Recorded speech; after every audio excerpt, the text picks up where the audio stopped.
Assalamualaikum warahmatullahi wabarakatuh. Perkenalkan, nama saya Salsa Nova Rahmawati dengan NIM 241080200052. Di sini saya akan menjelaskan materi Matematika Ekonomi pada materi ke-10, yaitu konsep diferensial fungsi majemuk.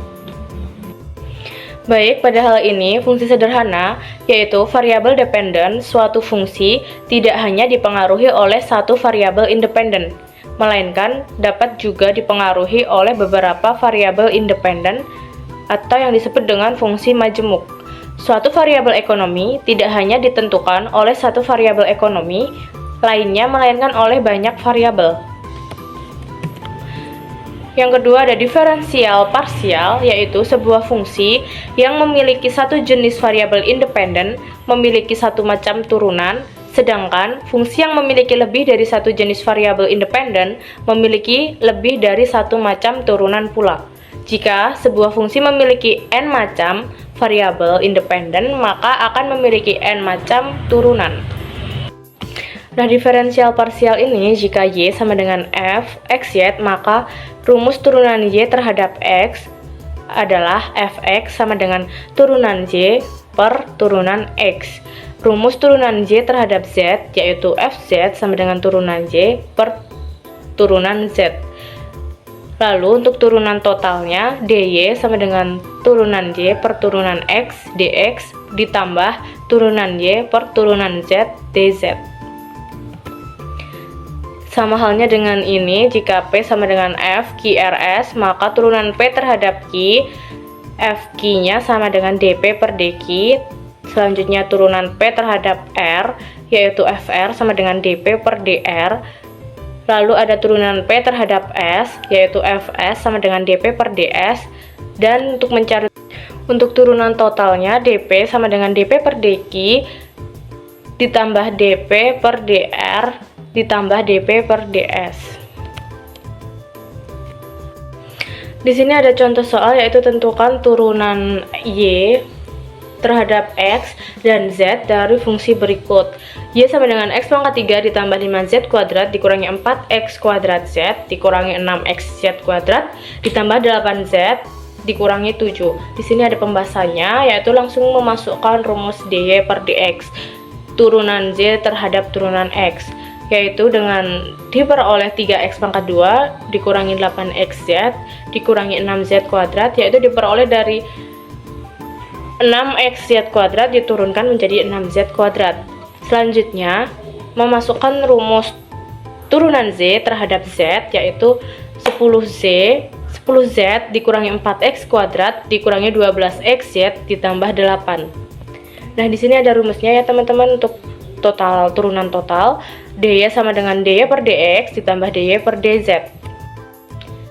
Dari turunan total tadi dengan rumus dy per dx ditambah dy per dz, masukkan bilangannya. Dy sama dengan 3x pangkat 2 dikurangi 8xz dikurangi 6z kuadrat ditambah 10z dikurangi 4x kuadrat dikurangi 12xz ditambah 8. Nah, ini untuk hasil turunan totalnya ya teman-teman.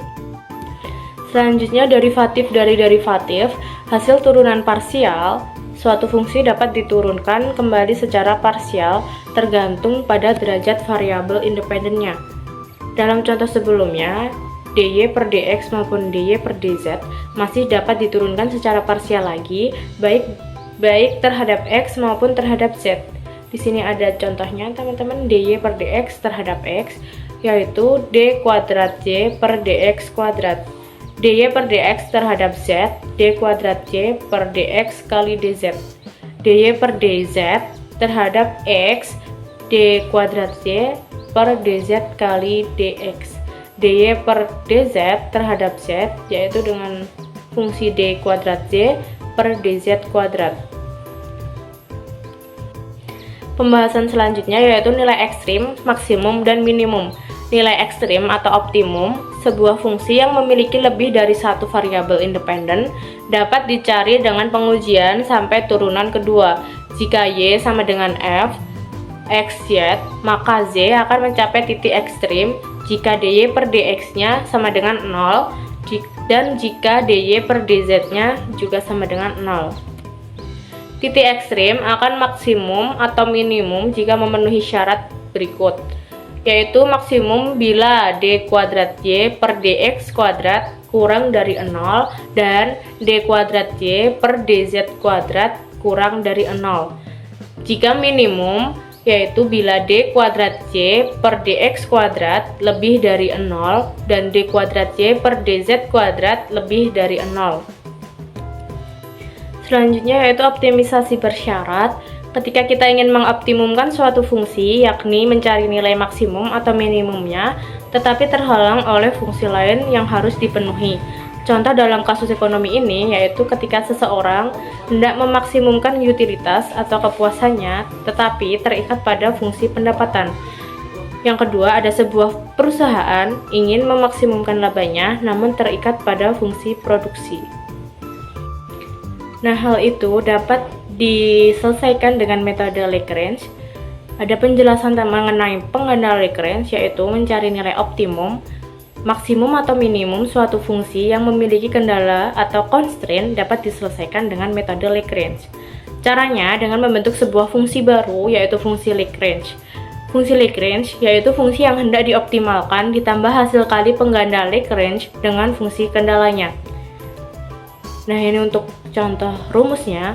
Misal fungsi yang hendak dioptimumkan z sama dengan f dikali xy dan fungsi kendalanya u sama dengan g dikali xy.